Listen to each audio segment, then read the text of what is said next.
Mi gente, you already know who it is. It's Danny Limelight. And I need all of you to subscribe to According to Woods podcast on Facebook, YouTube, and all other platforms.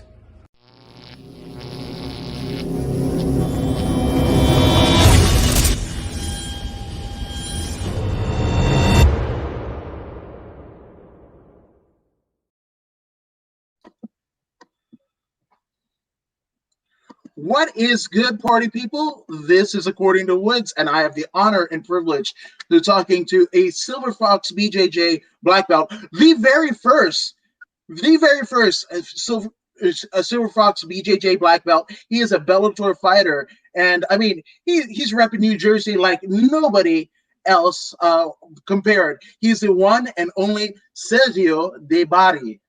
What's good, my man? What's going on, man? How's it going? Yeah, Pleasure to good. be here. It's awesome. Thank you for having me. The pleasure is all mine, and a big shout out to Everett Osmer from Alabama, who is responsible for this little shindig. So shout out to Thanks, Everett.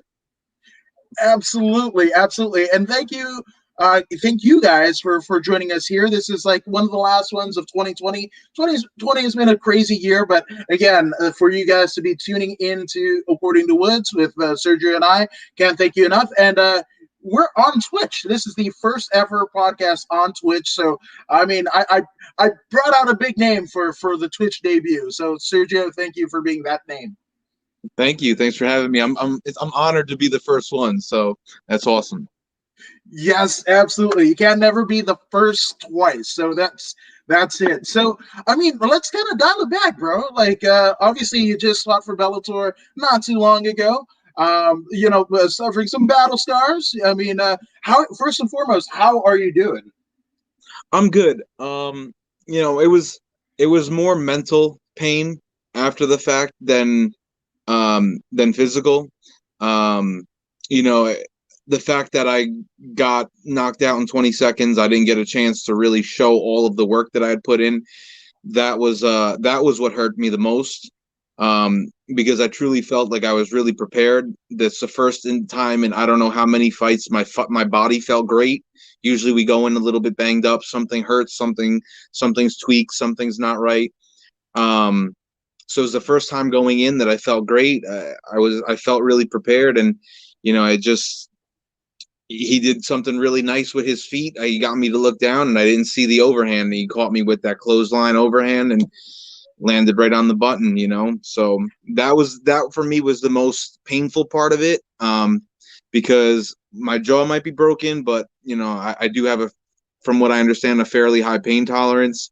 So, I just been going through it, and then it's healed up. I think we're about 6 weeks now post-fight, and got some numbness in my face, but I can chew better. I can open my mouth better. So it's pretty good. Otherwise, Yeah, I mean, of course, there could be crazier things that can happen, especially in a KO, or stepping into the cage in general. There's so many things that happen, in the march to the cage, right? In this instance, the Bellator cage, as Michael Williams says. But you could get injured in training, or obviously this COVID situation has taken the world by storm. So there are people that were literally had a ticket punch to the big time, and all of that was thwarted, like 3 fights a year, blah, blah, blah. And that went right out the door, because of 2020 and everything around it. Yeah, it's definitely been a crazy year. It's been weird. But, I think overall people have done a really good job at making the best with what's going on, and what they have. So I think the UFC, what they did was awesome, because they were the first, I guess, I don't know, other than pro wrestling was doing it before them, I guess, but their first, I don't really, I know it's a sport, but it's whatever. Let's not get into the semantics of that conversation.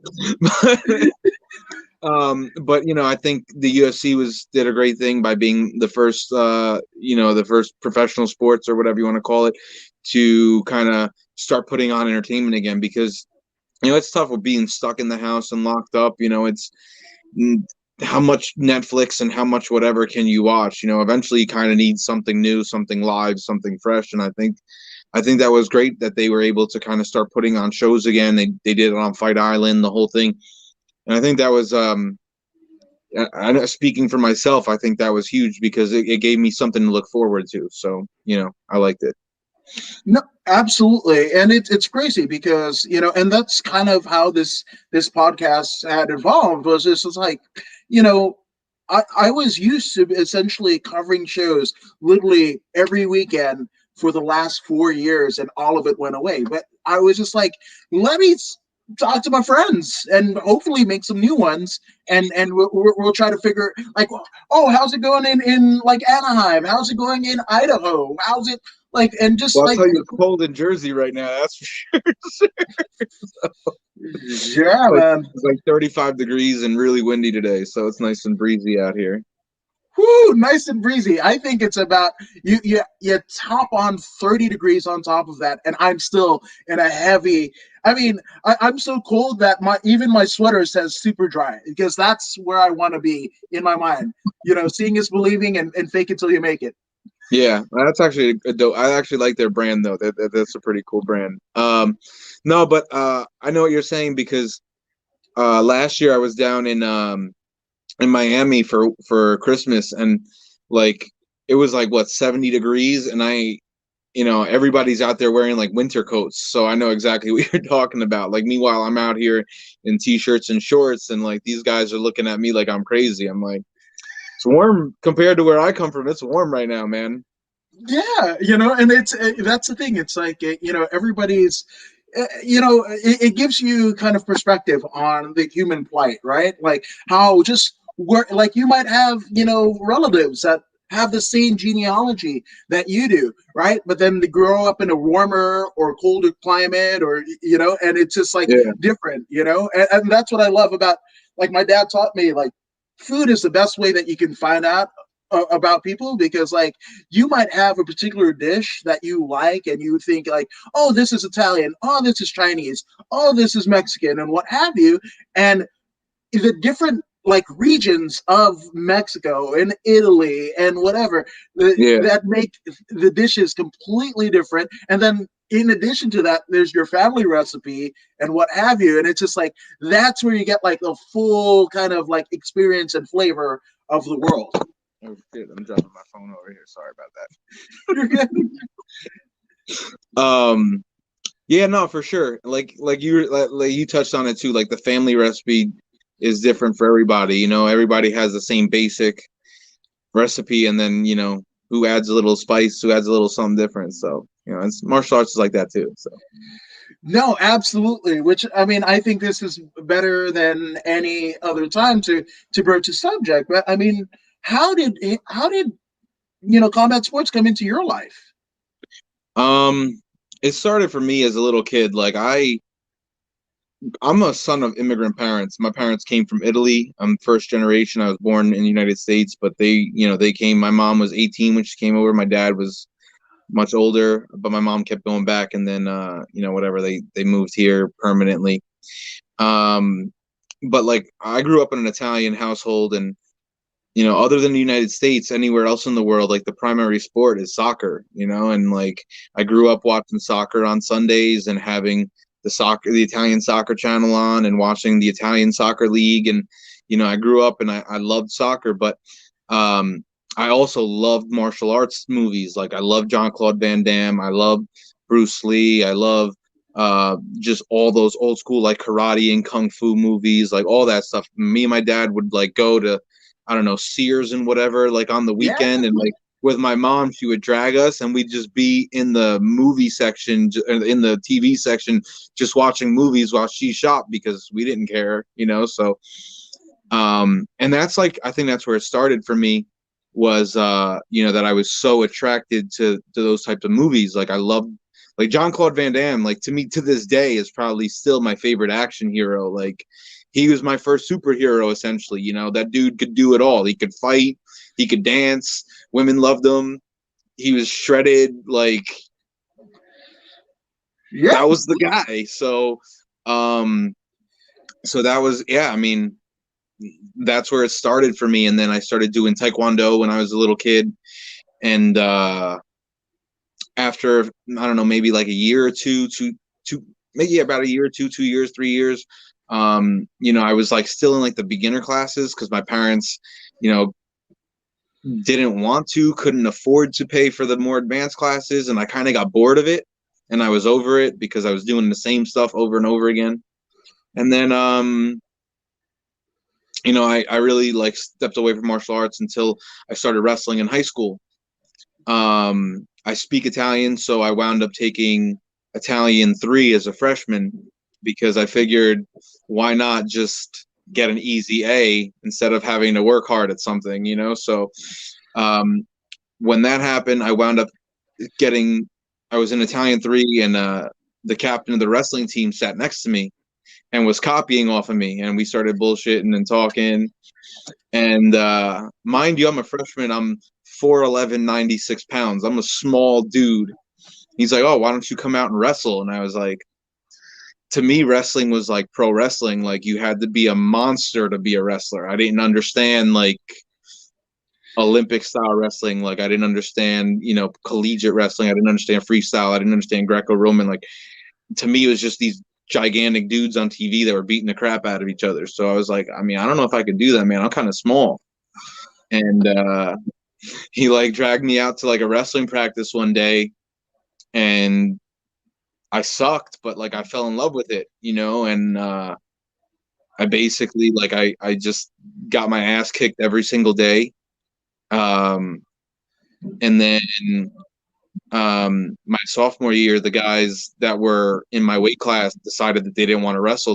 They all quit. 3 guys quit, and I had to fill a varsity spot with like very little skill. And basically my job was to just go out and not get pinned. And then by my junior year, I started to get better because now I'm like 2.5 years in or whatever, and I've been training as much as I can. Like, I tried to get my parents to pay for wrestling school, and they wouldn't pay for wrestling school because they didn't care. They didn't even really support the fact that I was wrestling. So I like kind of had to do whatever I could to get my own extra workouts in, and I would go to the rec practices after high school practices and work out with the rec coaches, and the rec coaches would teach me stuff. And by the time I was a junior, I started to get good. I still wasn't good enough, but I started to get good. And then by the time I was a senior, I was kind of like almost like a guaranteed 6 points every match. And then I finished 3rd in the districts because in New Jersey we only have one state champion. We don't have like different classes. So I made it in my district. I finished 3rd, so that qualified me to go to the regions. Top 3 in the regions go to the states, and then top 8 in the states would be your place winners. So the dude that took 1st in the district wound up being the 2nd in the state that year, and I wrestled him earlier that season. We actually became friends after that. Kind of funny story, but that's besides the point. So then then after that, I took 3rd in the district. I went on to the regions. I got screwed in the regions. I should have won the match. I didn't win the match, and the kid went on to take 4th. So whatever, and that was it. That was my last match as a senior. And there was still like that burning desire in me to like compete, and that wound up taking me to MMA at some point. That's another story in itself, but yeah. I think it's incredible. Now, what is also incredible is the chats. Len Zaval says, Forza Warrior. So shout out to Len. And Pius Inalolobo, who is a former U of MMA champion here out in California, has that fist, the powerful fist. And then Jason. Yeah, man, a true champ on and off the mats. So there it is. So thank you guys for joining us here.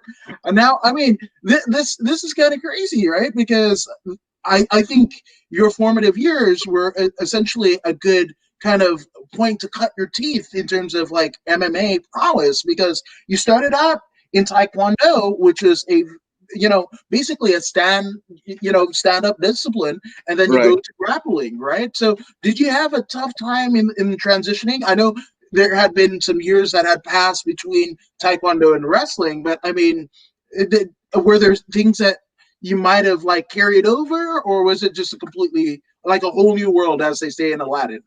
Yeah, it was basically a whole new world. Like I had no idea what wrestling was at that point. Like I'd never seen it before. Like I said, other than what I've seen on TV, which was not real wrestling.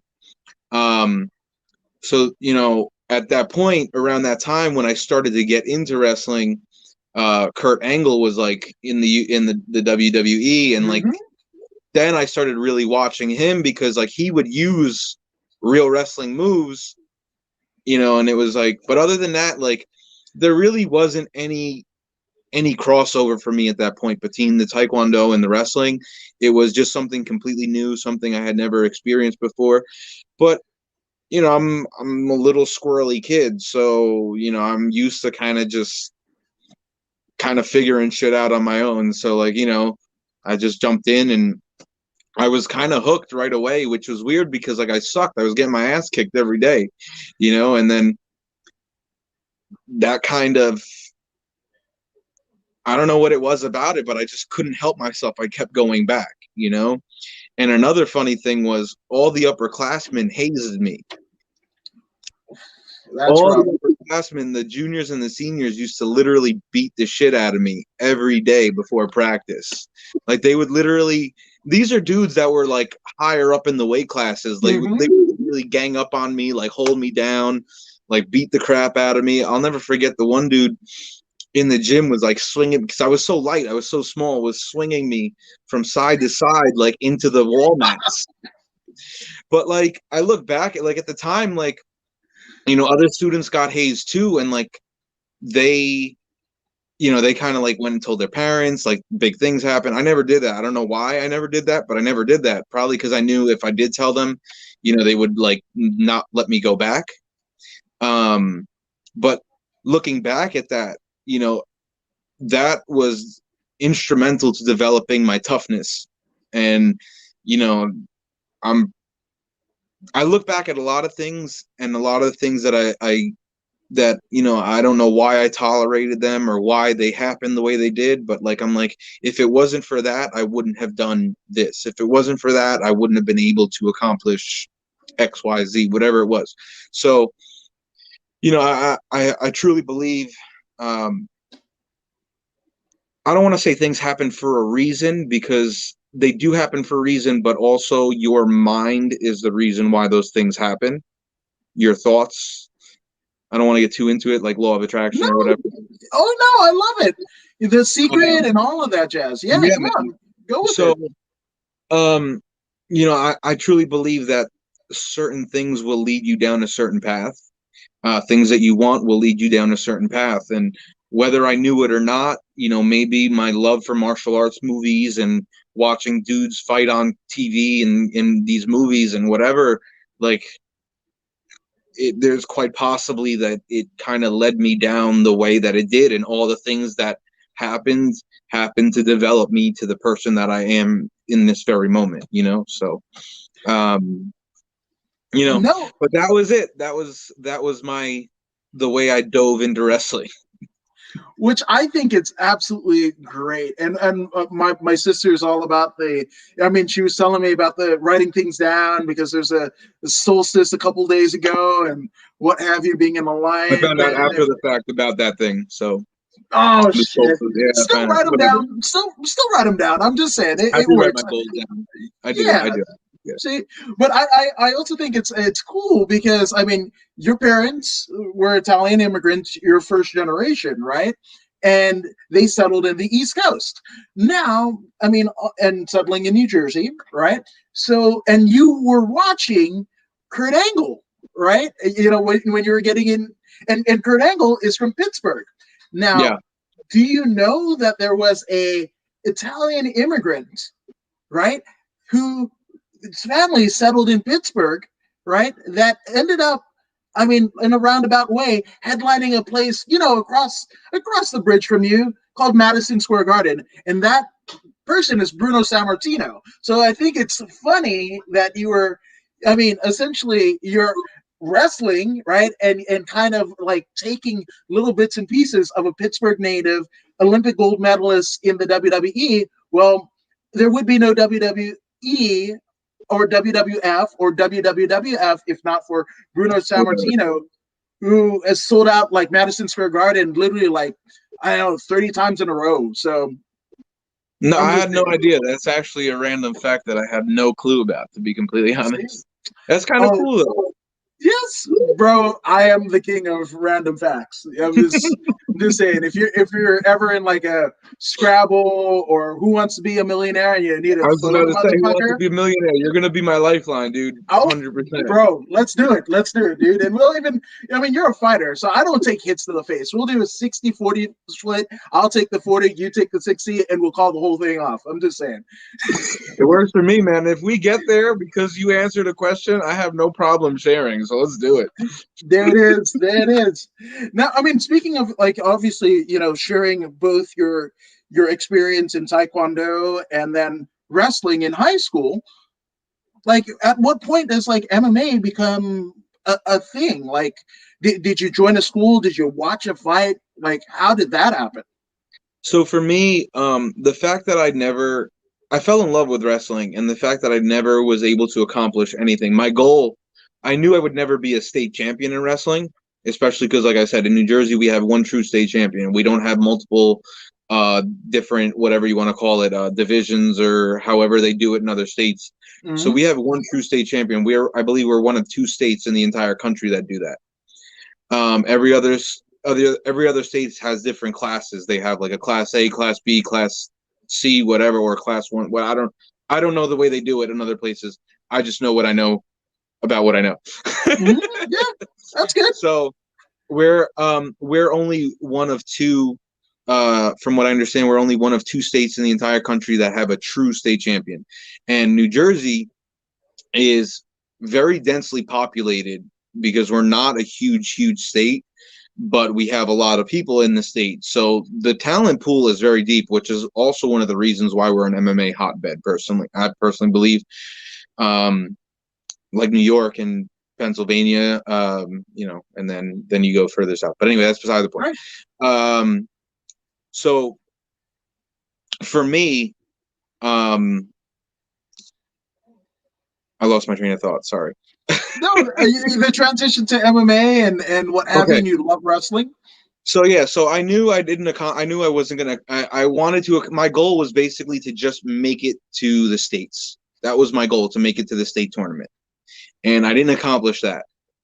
And I had like this like thing in me, like where I still wanted to compete. Like I loved competing. Like just in general, like I love to compete anything. Like it doesn't matter what it is. Like there's a very competitive side of me that just for the sake of being competitive will fucking just whatever. Mm-hmm. I'll try to spite you just for the sake of being competitive.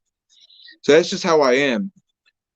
So I wanted to keep competing, and I knew at the point that I was at, like I didn't get into a college with a wrestling team. So I knew that wasn't an opportunity. There was really no way for me to keep competing, and I didn't know what else to do. I started coaching wrestling again at the time. And one of my friends, one of the guys that I had met through coaching, he was also another coach, was like, "Hey, you ever grappled before?" And I was like, "So I don't know. I feel like that's wrestling." And he wrestled in college. He wrestled Division III in college. He was a good wrestler. My boy Goose. I don't know if he's listening to this. He probably isn't. But Goose, shout out to Goose. Shout out to Goose. So, he kind of was like, he wrestled Division III, and then when he came back, he started doing jiu-jitsu, and that's how he learned about grappling or whatever. So we started doing like grappling tournaments, and I had no idea what the rules were. I had no idea what the skills were. I just was a strong wrestler that would go out and take you down and then pray to God that I didn't get finished. Around the same time, I started watching a little bit of UFC on TV, and what changed it for me was, I'll never forget the match. I don't remember the guys' names, but it was a Muay Thai guy versus a wrestler, because at the time it wasn't really like the athlete versus the athlete. It was more, It was Generation 2, where it was like the wrestlers were bringing the athlete into the sport, Yep. And, you know, like it was kind of starting to get hybridized there, where you had the wrestlers that were bringing the athleticism into the sport. They were bringing weight cutting into the sport. They were bringing that whole athletic ability into the sport. So, and they were dictating where the fight would take place, whether it would be on the feet or on the ground. And I watched the first round. He is literally just taking this Muay Thai guy down at will, just without like any problems, right? He's taking this guy down. He's piecing him up on the ground. The guy would fight his way back up to his feet, and the wrestler would do it again. And I'm like watching this. I'm like, man, I'm like, I feel like I could do that. Like, it's not that hard, especially if the guy doesn't know how to wrestle and he's not defending the takedown. Like, I could do that. And then, sure enough, in the second round, the wrestler shoots, because at this point he's got his Irish up. He's taking this guy down at will, probably like, I don't know, 4, 5, 6 times the first round. So he got his Irish up. He doesn't really set it up. He shoots in really bad, and the Muay Thai guy hits him with a flying knee, knocks him out cold. But I'm like, with all things aside, that dude was winning that fight. You know, I'm like, I feel like I could do that to somebody. You know what I'm saying? So between that and the grappling thing actually, the grappling thing started a little after that. But between the two, I was kind of like, I want to do this. Like, I think I got a shot. Like, I think I could do it. So I started doing the grappling tournaments, and the grappling tournaments where, you know, I really had no idea what I was doing. I'm taking guys down and I'm holding on for dear life because I don't know any better. And whatever. So I decided to start looking for a school, and I tried a couple of different places. I tried like an MMA gym. I tried like a Brazilian gym in Newark, which is very Portuguese, like Brazilian Portuguese heavy, because it's like a hotbed for them in Newark, New Jersey. And it seemed like a great place to train, but I couldn't understand anything they were saying because nobody spoke English. So, you know, I was like, I don't know if this is the place for me, and tried a couple of different places. And my neighbor lived down the block from me. He wrestled at a different school in high school, but he had already been fighting. Went to college with John Jones. Whoa. Yeah, went to college with John Jones. He had already started fighting, and he was training at Silver Fox. And the kid grew up wrestling. The kid was a nasty wrestler. Like, I admired his wrestling prowess like to no end, because he was light years beyond me when we were wrestling in high school. So he hits me up on, I don't remember if it was like, I think it was MySpace. Like, that's how far back we're I was going, about dude. to say. He's like, hey, the funny story about that too is that we didn't even like each other back in high school. Like, we kind of just knew each other, but we didn't like each other. So he hits me up one day. He's like, hey, you know, like, I see that you're doing whatever. He's like, you know, if you ever want to train, let me know. I was like, to be honest with you, I'm just kind of doing my own thing. I have no fucking clue what I'm doing. I'm training. I'm training kind of, sort of, but not really. I have nowhere to train. I'm kind of just wrestling with people whenever I get a chance to wrestle. That's about it. He's like, oh, why don't you come and check out my gym, Silver Fox? So he picks me up on a Sunday morning, and at the time, our Sundays now are open mat, but at the time, Sunday was an actual class.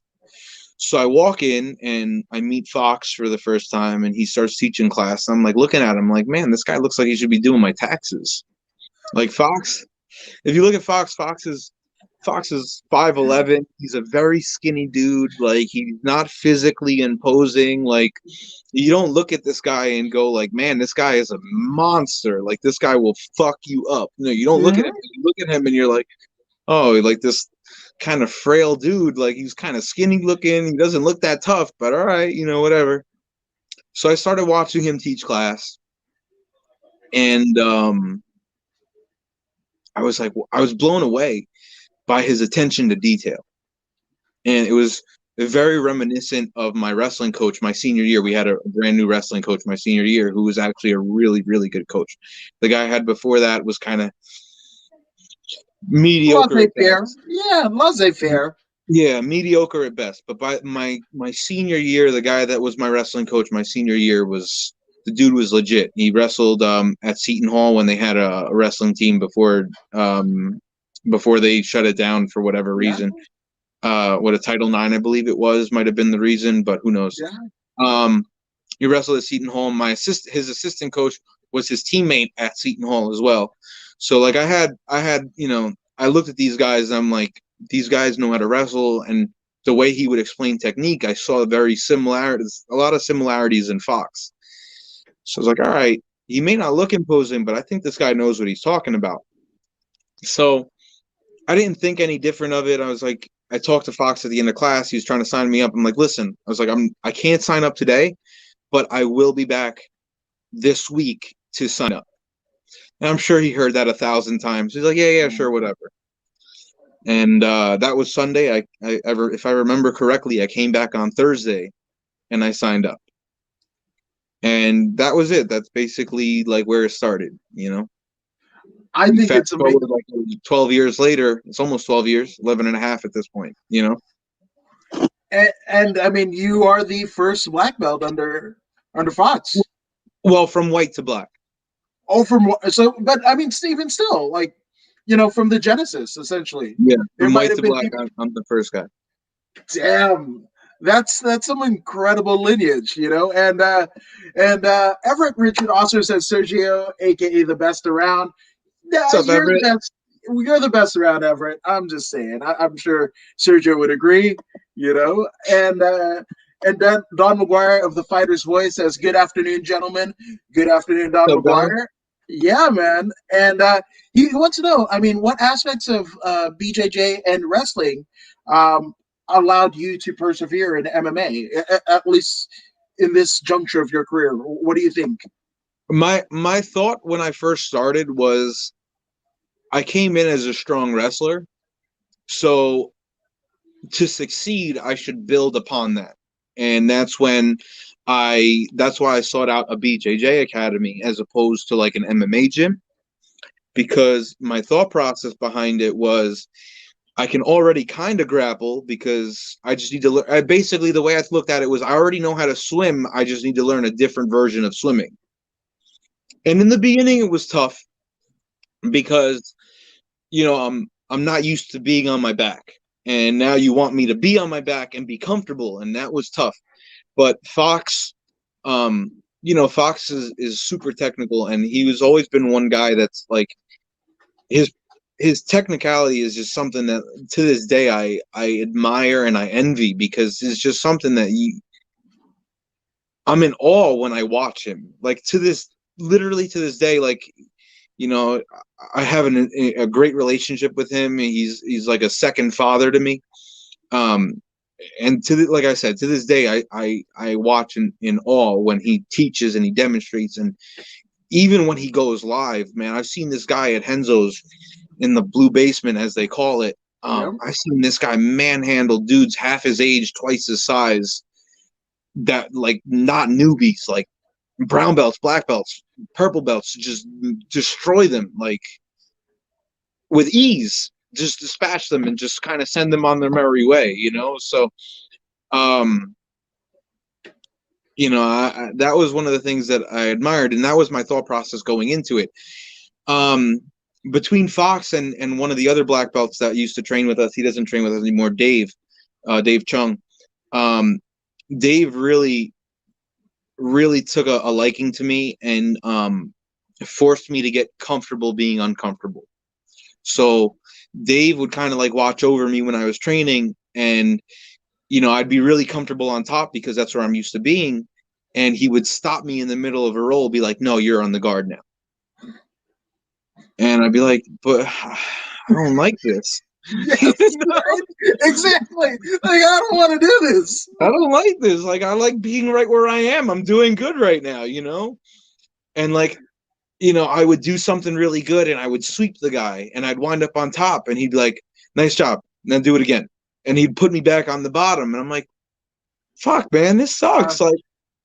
But what he was doing was he was helping to develop my guard. And Fox has a philosophy on the guard, which I fully believe in, is if you have a strong top game and you have a shit guard, you're not going to take the chances that you should take because you're scared if you wind up on the bottom, now you're going to be in trouble. He took that away as an issue because I'm super comfortable on my back. I do not care if I'm on my back. I have a very aggressive attacking guard, so it doesn't matter to me at this point. To the point where it kind of backfires almost, where I'm too comfortable in my guard. So, and that's one of the things we've actually been working on. So in MMA, one of the things that BJJ really helped with was there was an aspect of the game. I started fighting MMA when I was a purple belt. When I first started, I told Fox, I was like, this is my goal. I want to fight MMA. I want to be a pro MMA fighter.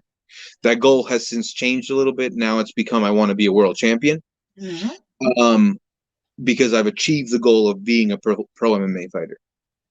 But the world champion thing came not once I turned pro. Before that, I already had that goal in mind before turning pro. But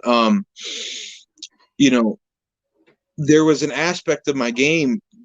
I told Fox I wanted to fight MMA. That was my goal. This is what I want to do, yada, yada. And he told me, I'll never forget. He said, listen, if you want to fight MMA, he's like, I don't force anyone to compete. I don't force anyone to fight. He's like, if you want to fight, that's fine. He said, you could do it one of two ways. You could do it your way. You can train here, do whatever you want, compete, do whatever makes you happy. You can train here, no problem. But I'm not going to support you. He said, if you want to do it my way, he's like, I will coach you. I will show you the way, and I will get you to where you want to be. But you have to listen to me. And the type of athlete that I've been, because of the way that I got into wrestling much later than all the other guys on the team.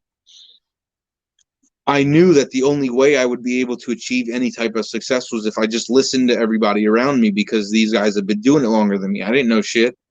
And I took that same mentality and I applied it to BJJ. And,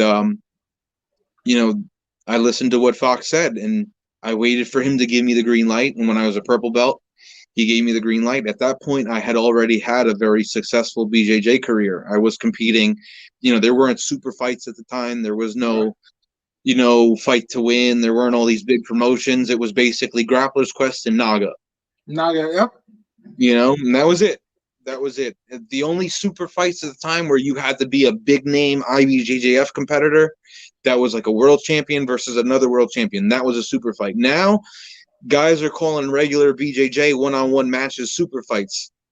In my opinion, until you've established yourself, it's not a super fight. It's just a match.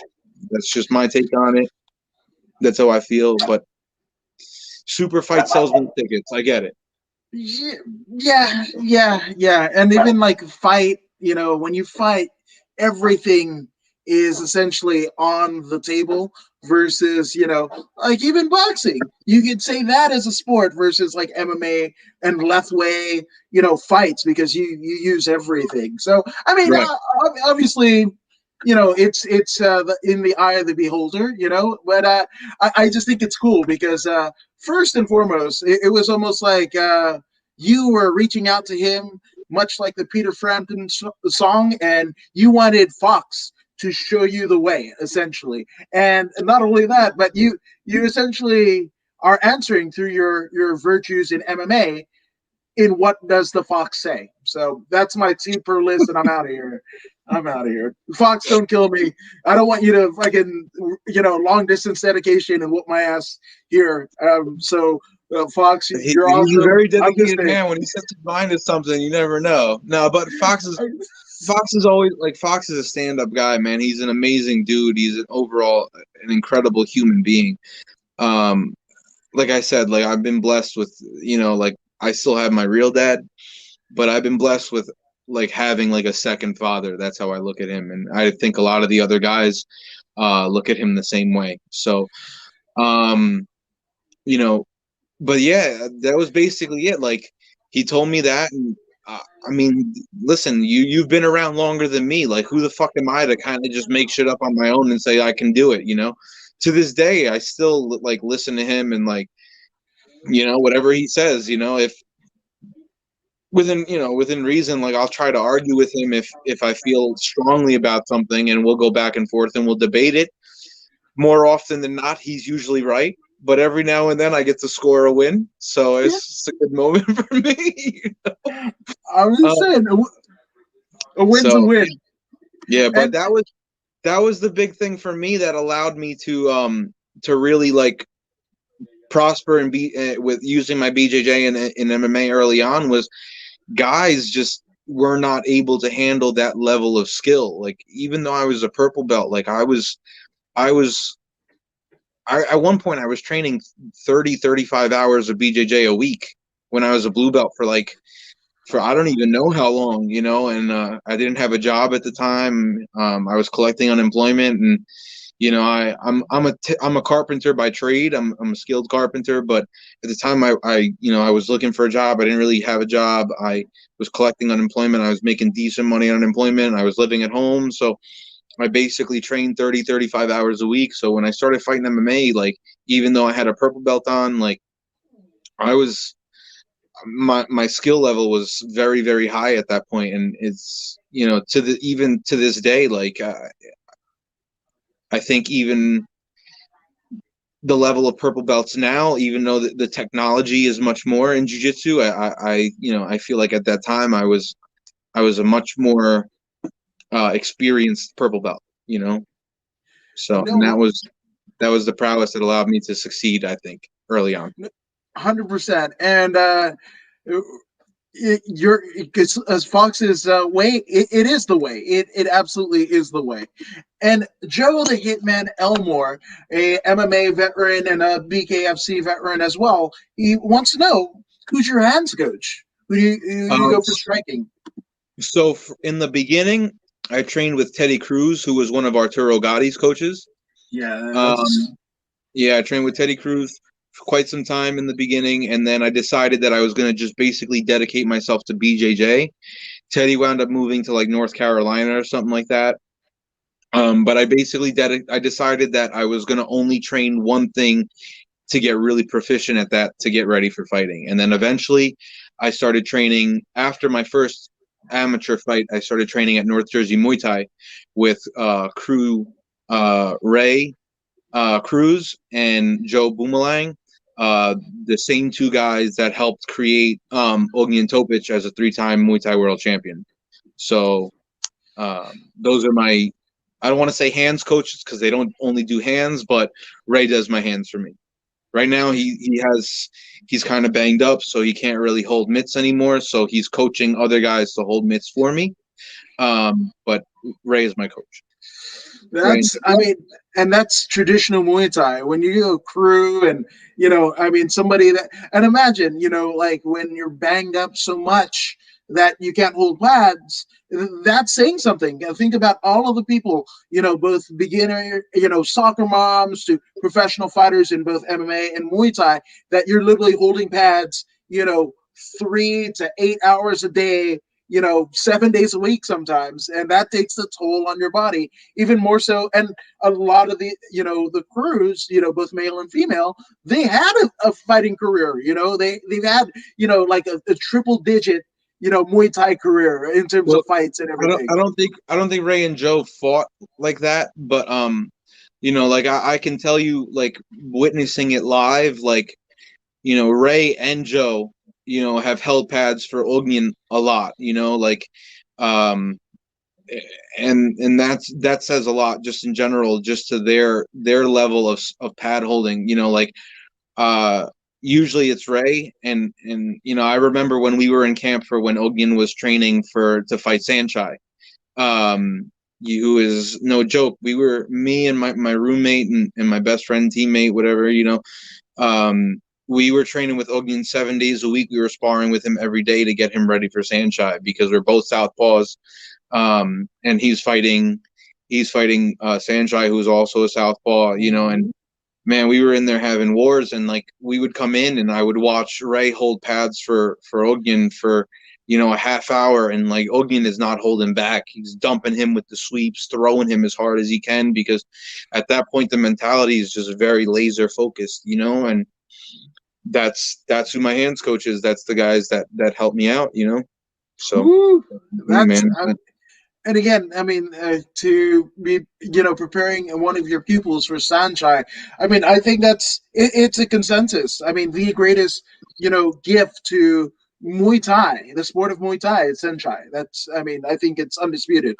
The dude at this point is still incredible. Like I don't even know if I don't even know if he's more entertaining now or before. Like he's I think, ridiculously entertaining to watch at this point. Like yeah, I'm a fan of the dude. Like I was I was blown away by the fact that I was in camp to help get ready for this guy. Like, dude, like, like, was I at the time, this was like 3 or 4 years ago. At the time, was I a good striker? Sure, I had some striking, but not the same striker I am now.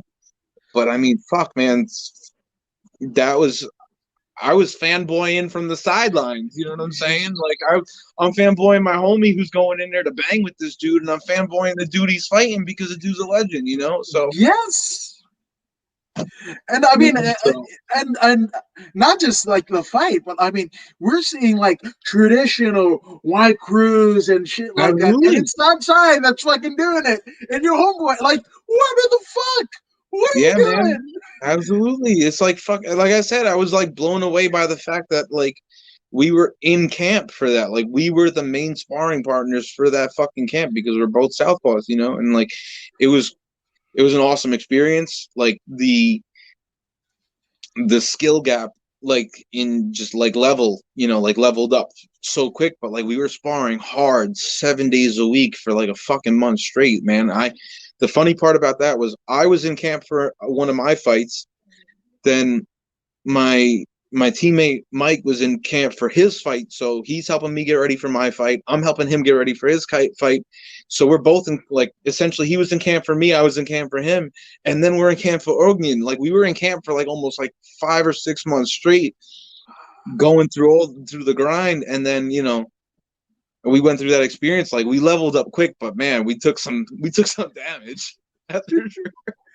Man, I think that's incredible. But there's nothing about young stallions running to essentially your guys's river run, right? You guys are running all to different points of the next phase of your career. So I think it's awesome. Which I mean, don't and actually we'll bring this one up first. But the work ethic talk has got me so fired up. Be right back. I'm gonna go do some hill sprints right now. So I hope you have a parka and running gear and all that shit because it's cold as shit in every bit of North America right now. So before you do that, just pack a coat, and then you get back to us. And see, Enjoy. let Get us back know. to us. Let us know how they went because I want to hear about it. See, damn right, damn right. So this is a show about accountability. So we're holding you to it. Now, speaking of accountability, Don McGuire wants to know. Now, when you look back over your shoulder, right?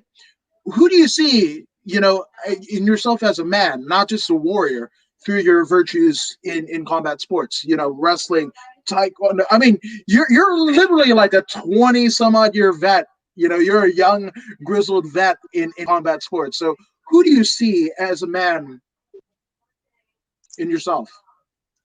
In myself, Yeah.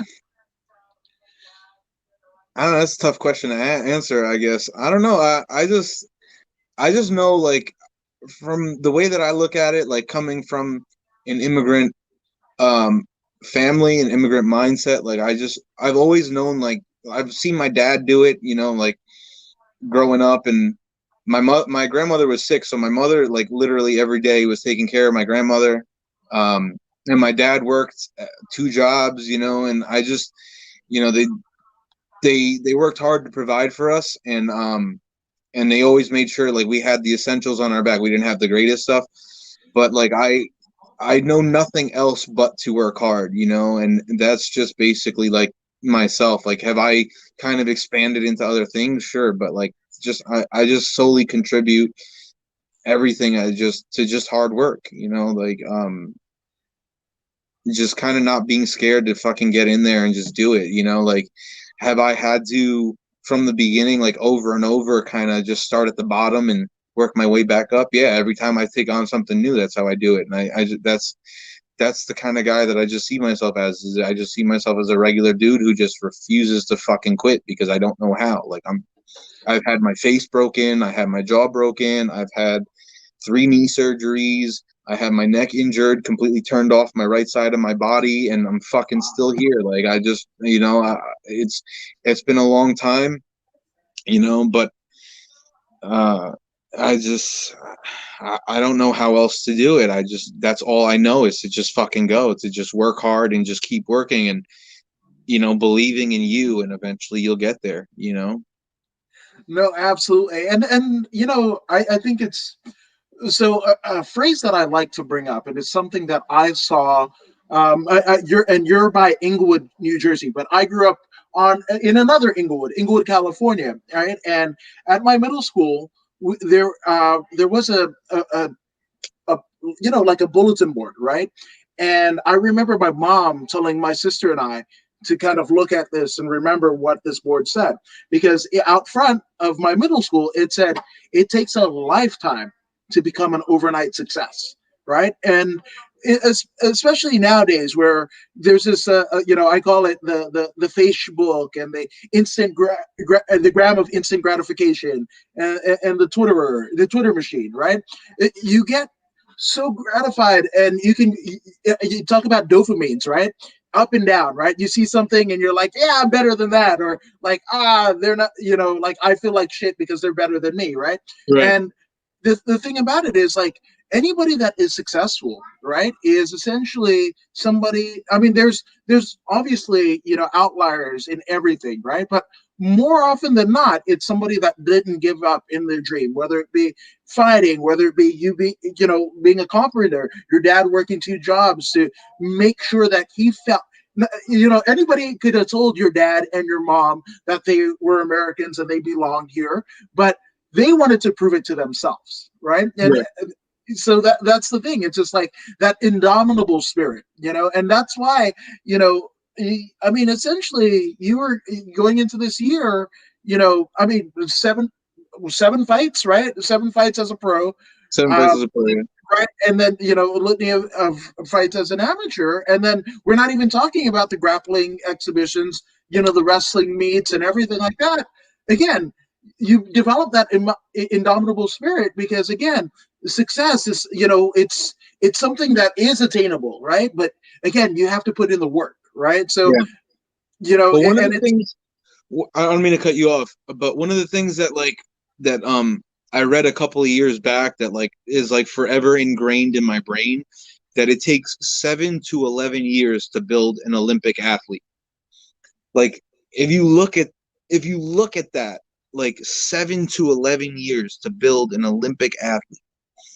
And that's not counting the years of time that go into before this said person decides, I'm going to the fucking Olympics. You understand what I'm saying? That's the type of shit you're looking at. So for me, when I use that here, because I'm basically at this point, I'm 11 and a half years with Fox. I'm 8 years at NJMT with Ray and Joe.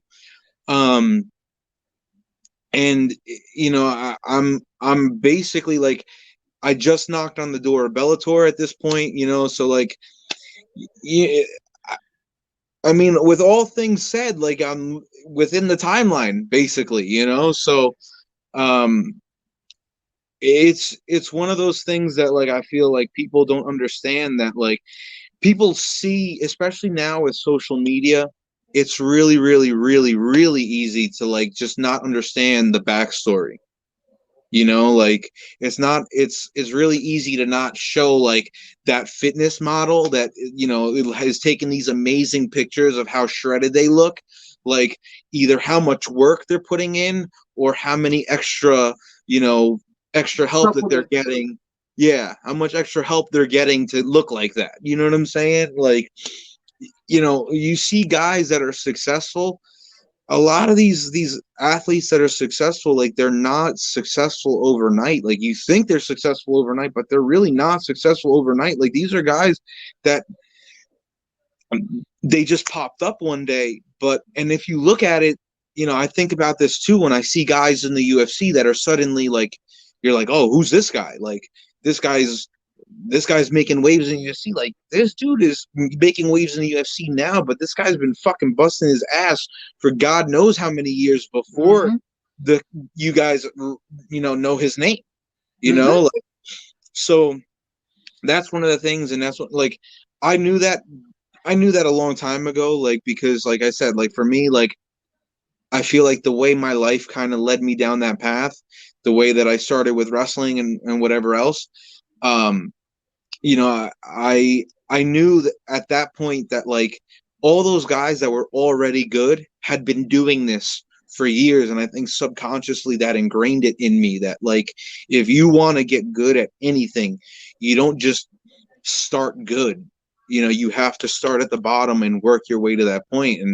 And anytime I've done anything, like, I started with wrestling and I sucked at it and I had to work to get good at that. And then I started doing BJJ and I sucked at that and I had to fucking bust my ass to get good at that. Started with boxing. I couldn't throw a punch to save my life. And the funny thing about fighting is everybody thinks that they can fucking fight without any training. It blows my mind. But, like, even I did at one point. I thought I could fight and I had no fucking clue that how much technique goes into throwing a clean punch, Same thing with that. Same thing with Muay Thai. Just fucking everything, I even went back to taking taekwondo and as an adult for a little while just so that I could diversify some of the stuff in my arsenal, So I firmly, the way that I look at it is, like, everyone wants to jump right to the finish line, but you got to run the race to get to the finish line. You don't just start at the finish line, So that's how I look at it. That's how I think about it, No, 100%. And Daisy Chavez, who's a talented artist here in LA, whose artwork can be seen literally the state over. She's sending you strength emojis. So bang, right there. And John Parker, who is also a mixed martial artist and pro wrestler out there on the East Coast. He says, "Great show, guys." Thank you, John. I appreciate that. John. And hard work and dedication. That's the name of the game. Much respect. 100%. 100%. Now, Don McGuire wants to know, in terms of his last question, what does pride, passion, and perseverance mean to you? That's a good one. I take pride in everything I do. Whether it's my craft as a fighter, my craft as a carpenter, I'm a little bit of an amateur chef. I don't mean to brag, but I got a chef jacket or two in my closet somewhere, so but I take pride in everything that I do. And I think that comes with passion. If you do things that you love, it's easy to have passion for it. Like, I the things that make me happy is I like creating. For me, I look at martial arts as an art. Like, one of my affirmations that I tell myself is that I want it to be beautiful. I want my movement to be beautiful. I want my technique to be beautiful, because I watch fights and I watch guys that just go out and swing for the fences, and it might be a beautiful knockout, it might be an entertaining knockout, but it's like, you're like, man, that was fucking sloppy. That was not the greatest fight.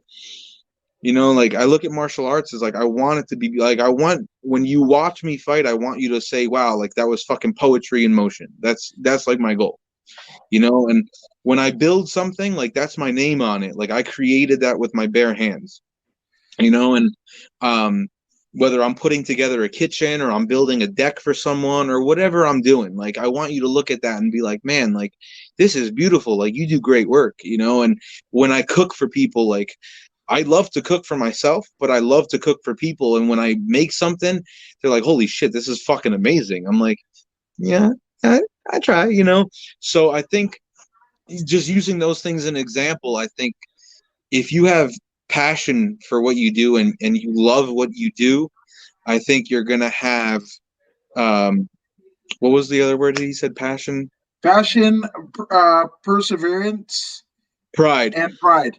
If you take pride in what you do and you have passion for what you do, perseverance is easy.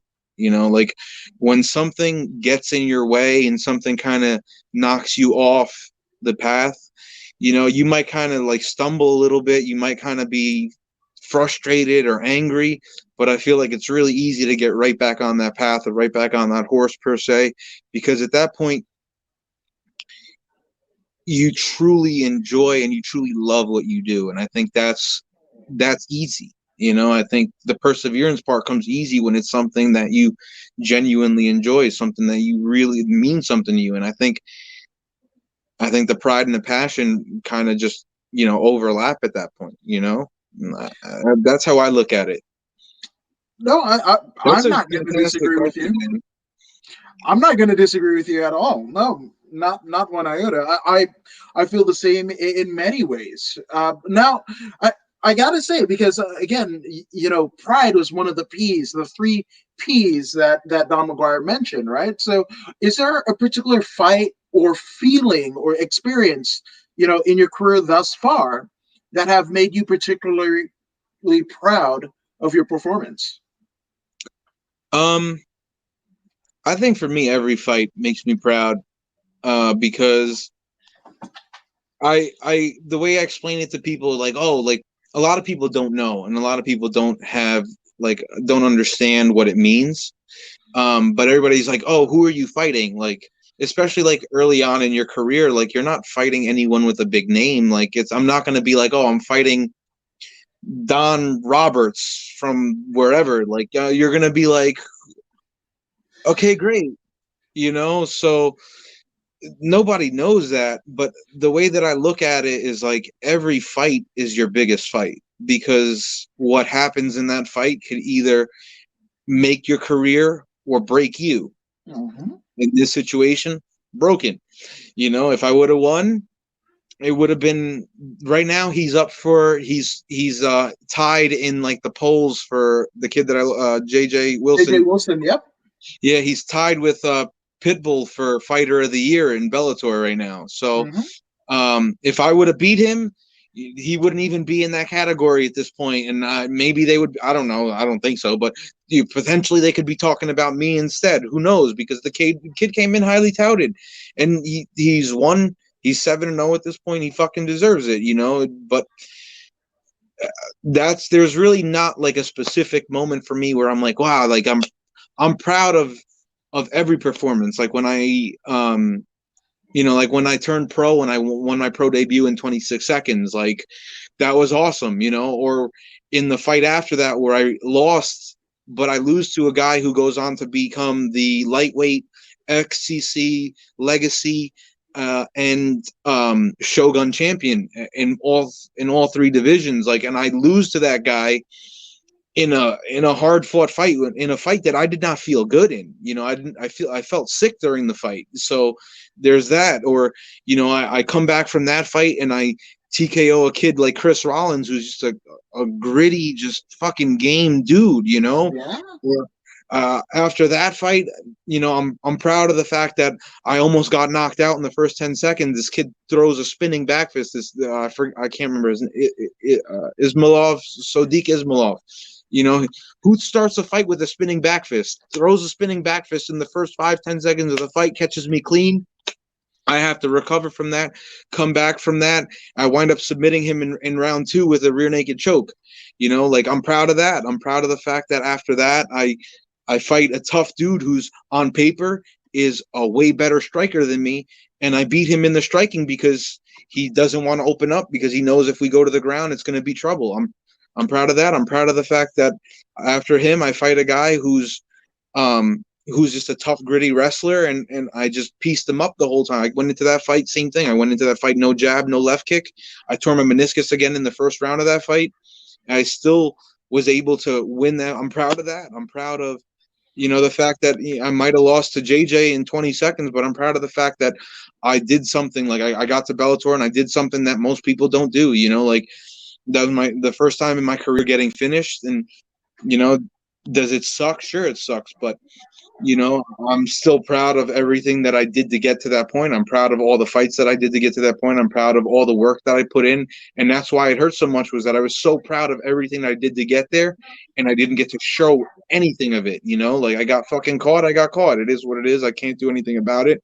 I can't go back and turn back time, but I'll make sure that going forward, that mistake doesn't happen again. It is what it is. So Yeah, no, it is what it is. But it's cool. Just the love that we're getting here because it says I could hear this brother talk all day long. Loving the smiles on Adam. You're too kind. And Don McGuire saying real dope show, and especially an thank OG you. in terms of Thanks, podcasting guys. like what Don McGuire is. That's absolutely incredible. Thank you for that. And Don McGuire has one follow up question. 2020 was a year of change. If you had to write a paragraph in your next chapter for 2021, what would that statement be?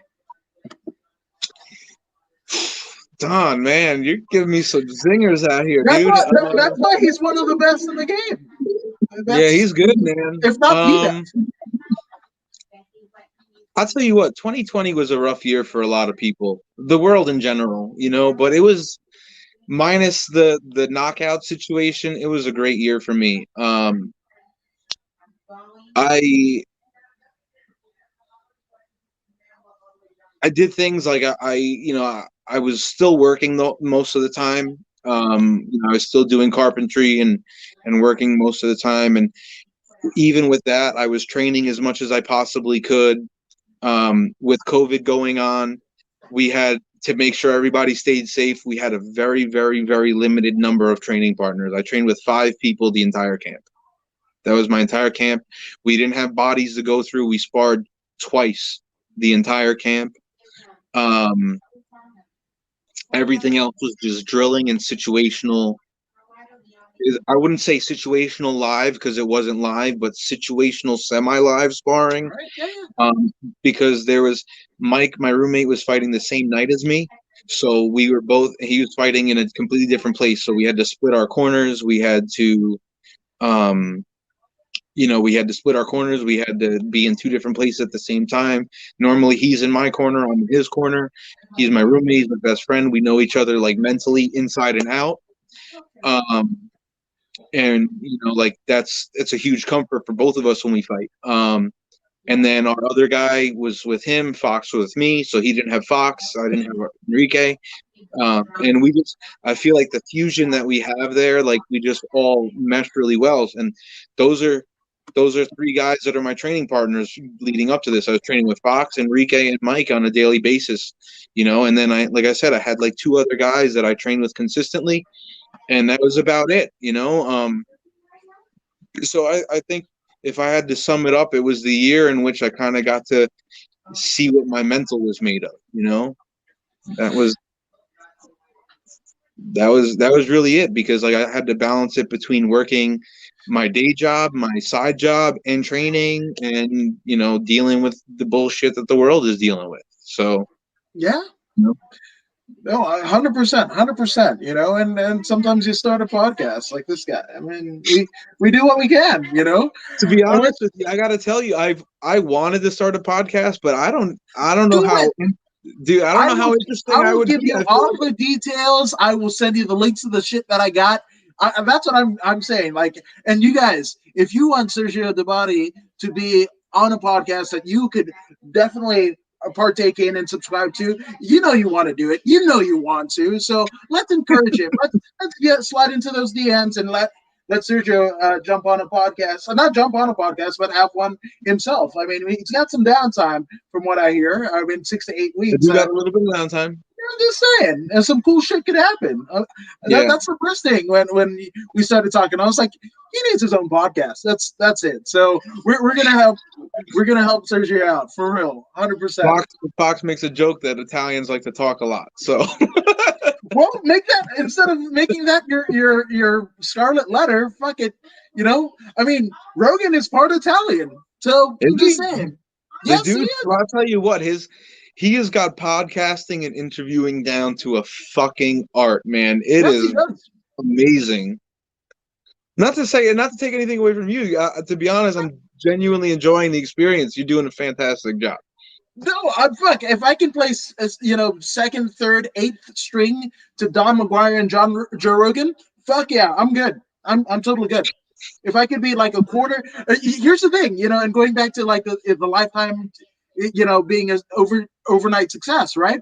Well, Rogan, who already had news radio, he was already a commentator for the UFC. He was already a comedian, and he was already on Fear Factor, and then a lifelong martial artist. So that's 5 kind of reasons why people would watch Rogan in the Right. first deal. And he was only on live stream. The first incarnation of the show would only get about the same numbers that I'm getting, right?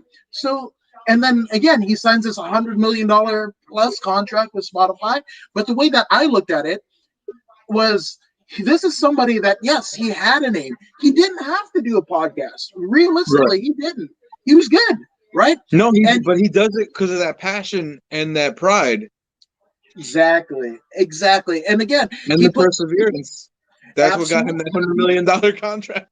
absolutely. So again, he had 5 ways of people knowing who he was, right? He was a recognizable face, right? And again, I mean, everybody wants to just say Fear Factor.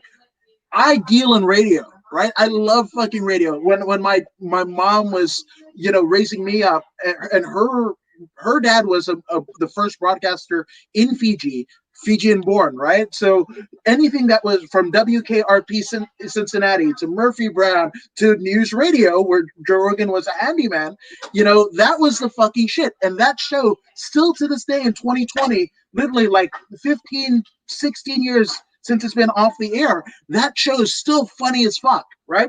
So with that all being said, he had all of those 5 things. I don't have those 5 things, right? But he put in 10 years, right? So for me to get a tenth of what Rogan has, right, I have to put in the same 10 years, but I have to work at the very least 5 times as hard, right? So that means doing damn near 300 podcasts since July to December, but that's it. But the way that I think of it, that's 300 people that didn't have to let me share their story. They could have gone on other podcasts. Fuck, I've got friends that are podcasters. I share their shit too because I think it's great. And who wouldn't want to support their friends, right? Of But the course. thing, right? But it's with this culture. I think there will never be enough artists. There will never be enough teachers. There will never be enough mixed martial artists. There will never be enough actors, and just people thinking outside the box. Inventors and everything. The world will benefit from all of it, right? So, with that being said, like, let's fucking take in each other, right? And you yourself have been on a litany of podcasts. You've done one in straight Italian, full on, just not about 3 weeks ago, right? And that's the thing. Yeah, something like that, right? So with that all being said, it's just like, yeah, man, I'm sharing that shit. I'm fucking whatever, and it shows different sides. What that gentleman got out of you, that signore got out of you, that I couldn't get out of you. That's fucking great, right? But that's different facets of who you are. So again, when it comes time for tickets to be sold, merch to be sold, people to be followed, and sponsorship to be had, well, they're looking at Sergio and saying, "Yeah, I want to fucking put my money behind that guy because his story is similar to mine, or his is so great that I want to. He's the rocket ship, and I want to fucking grab hold of it." And that's what this is. Well, like for me, like one of the biggest things, like for me, is like, I come from the immigrant mindset is one of like very hard work, but the other thing is very limited. Like the immigrant mindset was basically to come to a place where you had an opportunity and basically like buy a house, buy a car, have your kids, and that's it. Like when I first started fighting, like my family, with the exception of my little brother, everyone in my family when I first started fighting told me I was a fucking idiot. They told me I should go back to college, I should get a degree, and get a good job and do that.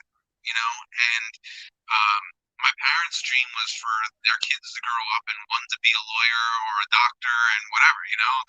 That's every immigrant parent's dream. I truly believe.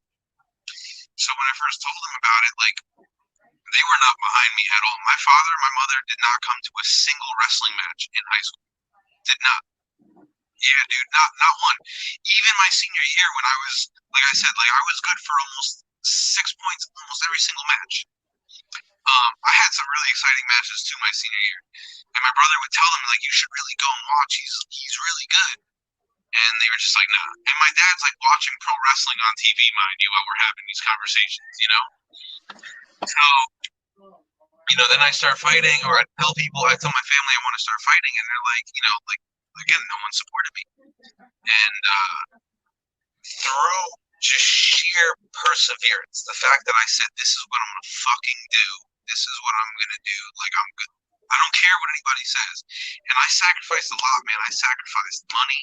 I sacrificed relationships. Like, I lost 2 long-term relationships. I mean, granted, you know, I was much younger, so probably wouldn't have worked out anyway, but I know this shit had a lot to do with it, you know. And 2 long-term relationships through my whole 20s, like, finances, like, a lot of things. I gave up a lot of things to just be where I am right now. And, you know, people don't see that. That's the instant gratification we were talking about earlier. But, you know, as I went on and as I did more and more and more, I slowly converted everyone to like believing in me. Even like I was going to grappling matches, like tournaments and stuff, and my brother would come and support me. This was before my brother. It took me 7 years to get that fucker to start training. 7 years.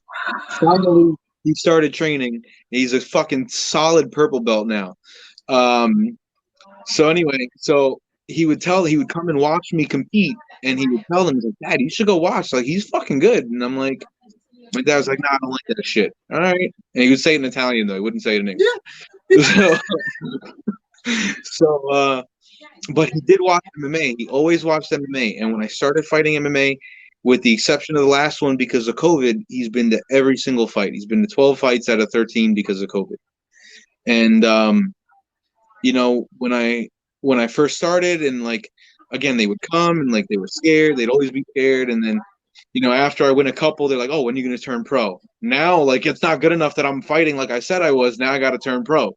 So I finally turned pro because I couldn't get matches as an amateur anymore. Guys were turning down matches. Like, it was hard for me to get opponents. So we decided to move on to the pros. And, you know, oh, well, when are you going to get to the big shows? Like, you know, and like, and these not everybody. So a couple of years back when I was in talks with Bellator for the first time, you know, I told my dad, I'm all excited. I'm like, listen, like, you know, we have an offer from Bellator, like it might happen. We don't know what's going on. He's like, well, you think you're good enough to go there?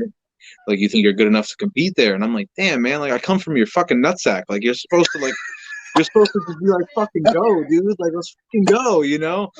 But, you know, like, it's that limited mentality. So I understand that. Like, I understand that's more their limitations than it is mine.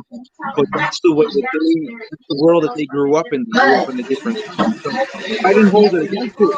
It just was more fuel for the fire for me at that point. It's just more like, you know what? I need to fucking show you that, like, even though where you come from in that small town in Italy, like, people don't do this shit, like, I'm gonna do this shit. Like, I want to let our legacy, like, the last name, like, I want to, like, let it carry on. You know what I'm saying? Like, I want it to be something. And, you know, now after I lost to JJ, he's like, you should rematch.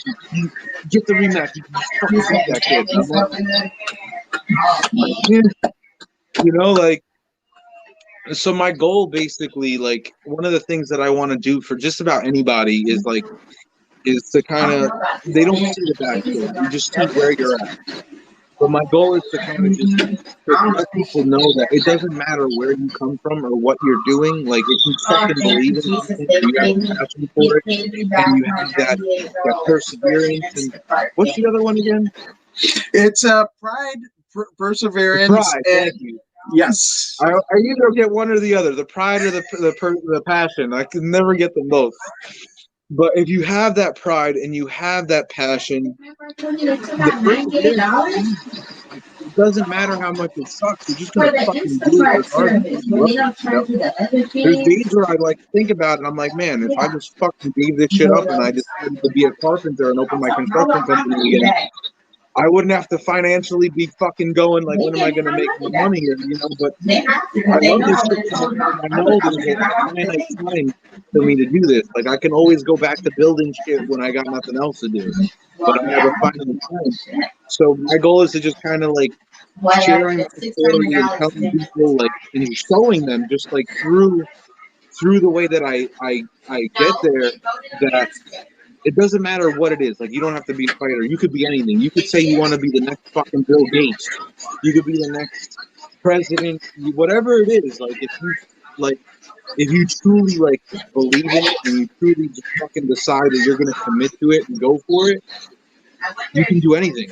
Like, I told my dad I wanted to be a soccer player when I grew up, and he was like, "Nah, you're probably more of a fighter." Like, sure enough, fucking look at me, here I am. 34 years later.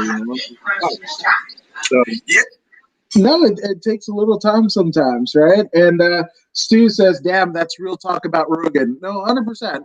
And he says, "Yeah, that's real talk about Rogan." yeah. And Stu Kosh himself is a fighter, an army veteran, a comedian, and a producer of a movie that just debuted Christmas Day on Lifetime called the God. I was an extra in it, damn it, and I fucking can't remember the name. The Christmas High Note. That's what it is. The Christmas High Note, which I think I have. Let's see. Bam! Yep, that's it. The Christmas High Note. That's the movie that's Stu produced, and I was an extra in. So I'm just saying, you gotta get your licks in where you can. As far as the stand-up thing goes, I like, I thank my roommate for this, Mike. Like I said, he's my best friend, but I thank him for this because he kind of got me into like listening to other people like Rogan, or like kind of just expanding my mind with a lot of other things. So he has like his stuff that he listens to now, and I have my stuff that I listen to, but I like listening to a lot of guys. And one of the things, um, I forgot who it was. I went on a road trip to Florida a little while back, and I was in the car by myself driving the whole time, and I'm listening. I like to listen to like podcasts, and I listen to a bunch of different shit. And I forgot who the comedian was, but he was like, "Man, my first time on stage, I fucking bombed." He was like, "I was so bad." He's like, "Nobody laughed." He's like, I was mortified. But like, I forgot. I wish I knew who the guy was. But like, he's like a big name now. He's a dude that's like fucking legit. You know what I'm saying? And like, on my way back to Florida, I was listening to Bert Kreischer interview Dane Cook. Dude, Dane Cook's story is fucking amazing. Like, listen to that guy. Like, that dude made it, got completely blind, like had nothing, and made it again. Like, that's insane. So, like, Stu, like, I don't know you personally, but like, I can honestly tell you, like, between people that I know and shit that I've listened to, like, if you truly love it and something that you want to do, like, just fucking keep going, bro. Like, because in order for you to even be there, you have to be somewhat funny in the first place. I'm pretty sure you make people laugh on a daily basis. So at that point, it's just a matter of like getting the crowd and honing at that point, No, 100%. And he says, nice feeling this. No one came to watch my stand-up. I sucked. Bullshit, Stu. Me and my wife, we came to see you at Flappers Burbank. So I'm going to go ahead and refute you that right there. So I'm just saying, and you're fucking funny as shit. So I'm just saying, I've seen him do stand-up. I've seen him get knocked out. He was on the podcast last week. I was an extra in his film. So, I mean, we run the gamut. We even trained together at Fight Academy in Pasadena under Savant Young and even Herb Dean, which is fucking nice to say. Yeah. Just saying. Dude, that's my favorite thing about Herb is that he actually fought before. Yes, he did. He's like one of the only refs that actually fought before, which is like, I feel like it's important for not even just refs, but also judges. I think you should have been, it's like, it should be some kind of prerequisite, because at least you couldn't judge what the fuck you're looking at. Because a lot of these guys, half of the time, I don't know. bro. Okay, so the funny thing about that, right? So I mean, Dave Michael Bell, who refs a lot of Bellator, right? Mike Beltran, who they're both fucking black belts, right? Chris Crail, black belt. Here, before COVID and everything like that, amateur shows here in California were some of the referees, right? Two of the referees, none other than the crippler Chris Lieben and UFC Hall of Famer Frank Trigg. So It's when pretty I would sick. see, yes, they're referees here, both on the state level and the amateur level, right? And sometimes when a fighter gets all amped up and either they get knocked out or they win and they want to fucking celebrate and they'll push Lieben or they'll push Trigg, and I'm all like, oh, this motherfucker must be only like 17 or 18 or Yeah, he must whatever. not know. He Yeah, must not know. I would rather fucking throw a dagger at the devil himself than try to push Trigg or Lieben in a fucking cage. I'm just saying. I don't Yeah, care what the yeah. fucking shirt says. I wouldn't do it either. I wouldn't like. I actually like both of those guys. So They're I never incredible. met either one of them personally, but like I definitely watched their fights coming up a little bit. Lieben more so because he was more so when I was starting to get into it. He was more active. Trigg was kind of already on his way out when I first started. So, but yeah, man, those guys are legends, dude. Yeah. Like those guys put on some fucking performances. And then McGuire says Dan Mergliotta fights too, who also refs Bellator. So I'm Yeah. just saying, there's a lot. And then Rich Franklin's brother also, he does both Invicta and Bellator. So there's that, and Don McGuire, he's so sweet. He says, I apologize for going slightly deep, but would love to have you, Sergio, on his show, which I think that's I'm in. awesome. I'm gonna connect the dots when we get off air. Do But it.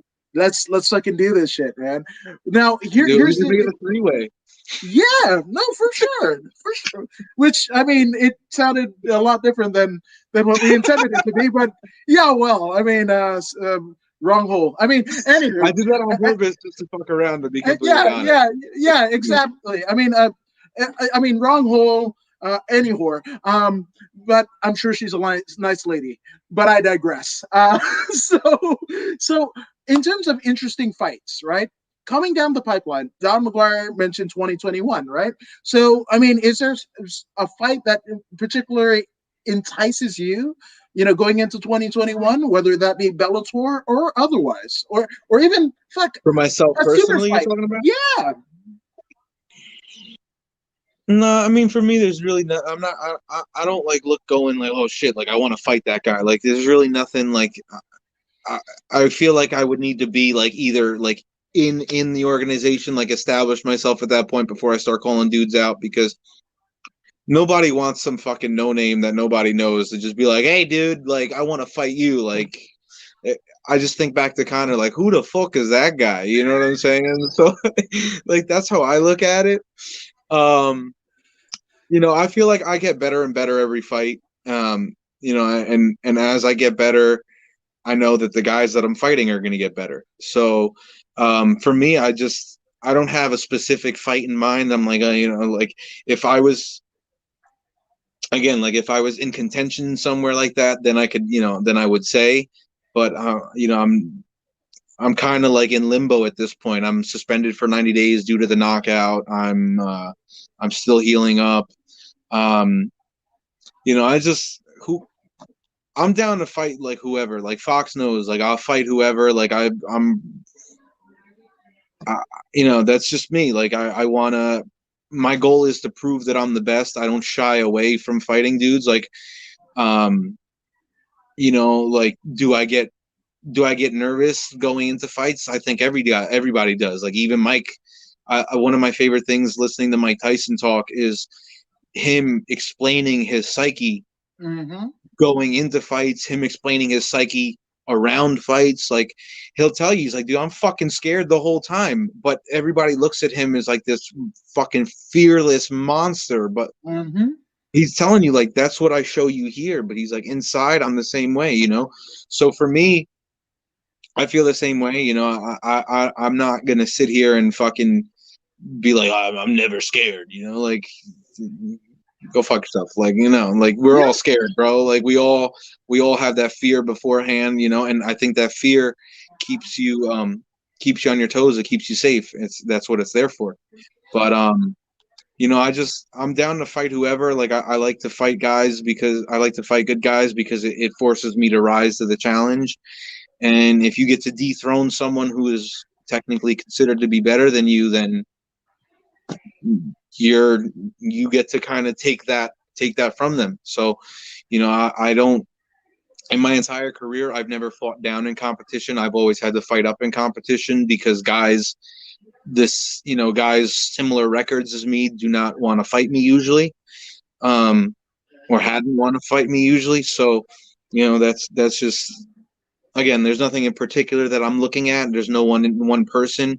Had I beat JJ, maybe that would be a different conversation. But you know, I'm not the type of person that's going to sit here and talk shit after I got starched in 20 seconds. That's just not how I do things. So I love how, and it's not deprecating at all, but I mean it's reflectionary. Like you're very aware of where you are, and I think that's awesome. And I think that's why you have gotten to where you have in this juncture of your career, but also where you're going to ascend to levels higher than you are now. So you got no doubt in my mind at all. Now, Don McGuire, he comes with a bit of a disclaimer. He says, "I warn you." I made DC cry. I made Daniel Cormier cry. So there's a disclaimer. But again, we're was it still like gonna a make good cry, or was it like you hurt his feelings cry? uh, that I'm sure he'll we're gonna answer have. because he's watching. Yes, I know. We should. But I mean, speaking of Don McGuire, he says, in the words of James Krause, I'm not 22-7. I'm 22-0 with seven lessons learned. And that's facts. That's Absolutely. a good one. I mean, I don't want to say there's no such thing as like losses because you know you do learn lessons, and I agree with that. But you know, I feel like losses. If it weren't for losses, you would not appreciate a victory. If you know, like if it weren't for rain, you wouldn't appreciate the sunshine. If it weren't for the darkness, you wouldn't appreciate. If it wasn't for nighttime, you wouldn't appreciate daytimes. You know, so you know, Mhm. like I think losses you can't take away. Like you can't say, oh, I don't have any losses. I have lessons learned. Like yes, you definitely learn lessons 1,000%. I agree with that for sure. But I think losses are important because they make. I had a specific sentence in mind and I lost my train of thought. I do that shit a lot, but that's besides the point. It Uh, happens. it does happen a lot to me. But like I think without the losses, like you wouldn't be the person you are. You know what I'm saying? And I think that's something that you need to kind of not you and personally, but like just in general. That's I speak you as a general term. You need to keep in mind because that for me is something that I think helps develop and callous the mind, helps callous the body, the not the body, the brain. And I think you just kind of you know it makes you appreciate victory tastes sweeter that way. Not saying it doesn't taste sweet if you don't lose. Obviously, none of us want to lose, but it's a little extra. It's a little extra sweetness to it. There's a little extra something when you come back. No, 100%, 100%. And Don McGuire says, "Good cry." I sure it was, is what I'm going to say to that. But you mentioned salts, right? And obviously, you're a first generation Italian. That was raised here in the U.S. and you're an amateur chef, right? So, with that all being said, what is your favorite meal, either post post weigh in or post fight? Do you have a go to? For the longest time, it was pancakes. Oh, okay, carb up. For the longest time, it was pancakes. But when you fight in Atlantic City, it's like hard to get good pancakes like at midnight. So, there's not really any IHOPs or stuff that are immediately nearby. So you kind of would have to drive a little bit to get to. So we kind of, it's burgers. Honestly, one of the things that I look forward to is my mom's lasagna. Like that's like one of my favorite post-fight meals. That woman can cook her ass off. I learned a lot of like basic cooking techniques from her growing up. I've learned other stuff on my own after the fact. I'll Google and study and YouTube and watch things and go from there. But her lasagna is me and my brother used to like literally get into full-blown fights over who ate more lasagna because it's not fair that he ate more than me or I ate more than him. So and that's the worst part. That was one of the worst parts of living at home, like cutting weight. I'm like, Mom, I'm fighting soon, so don't make any extra food for me. I got to cut weight. And like, I just made these 2 trays of lasagna. Like, who's gonna eat them? I'm like, you're fucking kidding me. Well, I told you not to make them. What are you doing? Like my dad's got like health issues, so he can't eat it. And my brother, like, the kid's a moose. He's like 5'11", 230 pounds, so he can eat his ass off. But like, even he's kind of like, fuck, like this is a lot, like. But yeah, I'm like, Sometimes it bees like that, man. it But do be like that sometimes. Yeah, but shout out to Mom's Lasagna. That's an ace. That's an ace in the hole. Now, Dude, I wish I could like just like distribute a small piece to everyone. Like that's how good it is to me. Like it's no joke. It's one of my favorite fucking meals. I love it. I love it. I'm gonna Mario Yamasaki you right there. Just the sentiment. I'm just saying that's incredibly thoughtful, especially with the affection that you give your mom's lasagna. So man, I love it. I love it. And I swing by New Jersey. Come on through. Let me know when you're around. All right. We'll get some lasagna. I'll let Mom know. Shit, yeah, fuck yeah! Shout out to moms, man. But dude, obviously there have been a lot of people that have helped you both professionally as well as personally to get you where you are. So let's get some shout outs out of the way.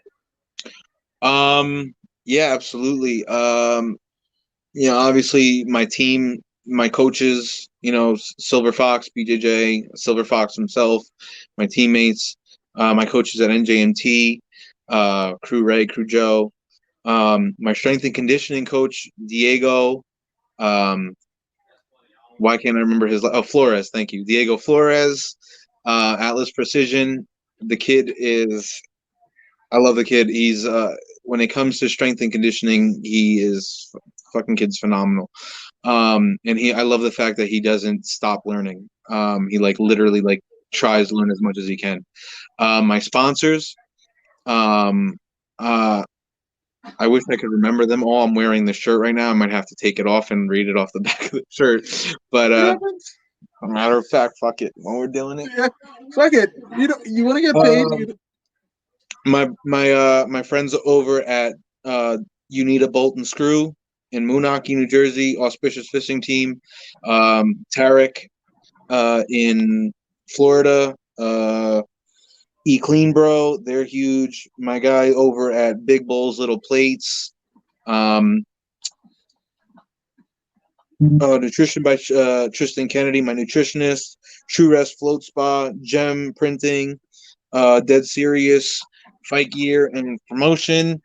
Taqueria Los Gueros, some of the best Mexican food around. Big Bowls, I mentioned Big Bowls Little Plates, Asian Fusion. It's a huge help to have sponsors like that because it really, really does make a difference when you're getting ready to be able to, pay for certain things and have certain things, recovery tools, massages, all that stuff. It really does make a huge difference going into the fight. And anybody that supports me, like I said, my teammates, the guys that like sacrifice their bodies to just let me fucking throw them around and hit them and whatever. Ognian Topic, obviously, because we were in his apartment just like hitting pads for fucking like a month straight before the fight because of COVID. So that was, Um, my corner, Fox, obviously, Roman, Aguila, Arpag on social media, and Frank for coming to the fight with me, making sure I was good. And yeah, if I missed anyone, I'm sorry. So So Yeah, go I'm ahead.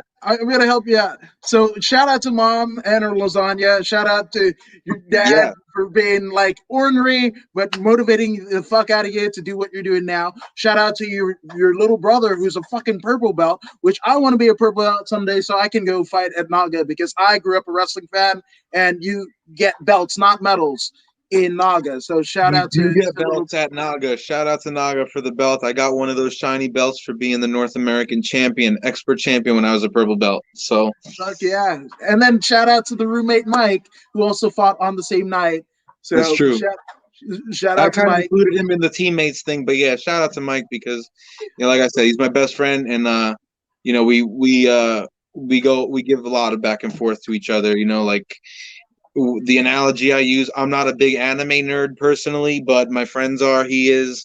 We're like Goku and Vegeta. So, yeah, I don't know if that means anything to you personally, but whoever likes anime, you'll get it.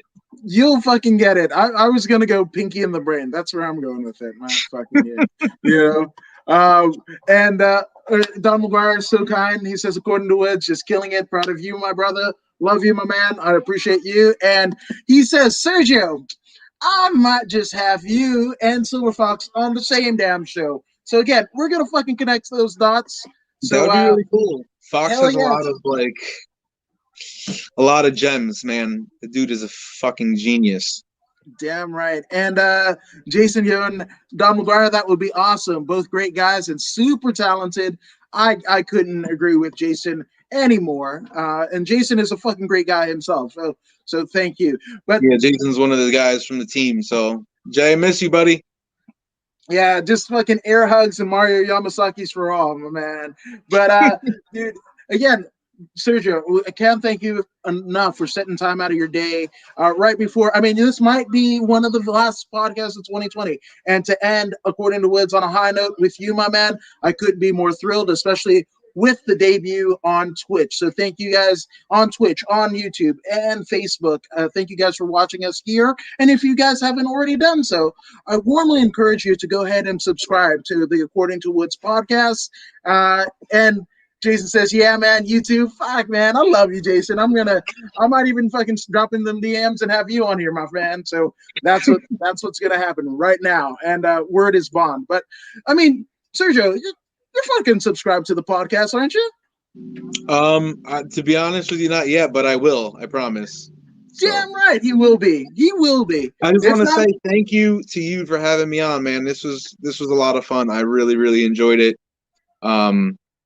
I love shooting the shit with people, and you've been nothing but a dope dude and a great host. So thank you. I couldn't thank you enough. And especially you've done a shit ton of these, and cheers to many more. So again, I appreciate you, my friend. And again, thank you guys for watching us here at According to Woods. But if you don't take my word for subscribing to the podcast or Sergio's, I mean, here's pro wrestler Zeta Zhang. Hey, this is Zeta Zhang. Make